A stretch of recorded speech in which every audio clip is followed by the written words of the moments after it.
কি দেখছিস? এই যে কাঁঠাল দেখছি, এই যে দেখছি গাছে এতগুলো হয়েছে, উপরেও হয়েছে না? হ্যাঁ, অনেকগুলোই তো হয়েছে। হ্যাঁ, উপর দিকেও হয়েছে। নিয়ে যাবি? হ্যাঁ, এখন ছোট ছোট আছে, এখন কেউ নিয়ে যায়? একটু বড় হোক তারপর। তার উপর দেখা যাচ্ছে না, ছোট্ট ছোট্ট কাঁঠাল হয়ে আছে। বন্ধুরা দেখুন, আমার বাপের বাড়ি গাছে কত কাঁঠাল হয়েছে, একদম ছোট্ট ছোট্ট, কী সুন্দর কাঁঠালগুলো হয়েছে। ওইদিকে গাছের পাতার ভেতর ঢাকা পড়ে গেছে, ওগুলোও কতগুলো কাঁঠাল হয়ে আছে, কী সুন্দর সুন্দর হয়েছে। মানে গাছের ভিতরেও হয়ে আছে, মানে গোটা গাছটাতে না প্রচুর কাঁঠাল হয়েছে, এবং ছোটো ছোটো কাঁঠাল গাছের ভেতরে একদম প্রচুর হয়েছে। আর গাছের ফল এই দেখুন নিচে কতগুলো হয়ে আছে আবার,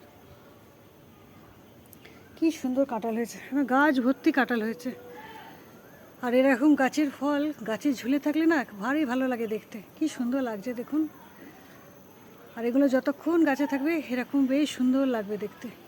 ফুলই বলুন আর ফলই বলুন, গাছে যতক্ষণ থাকে তার শোভাটাই কিন্তু আলাদা হয়।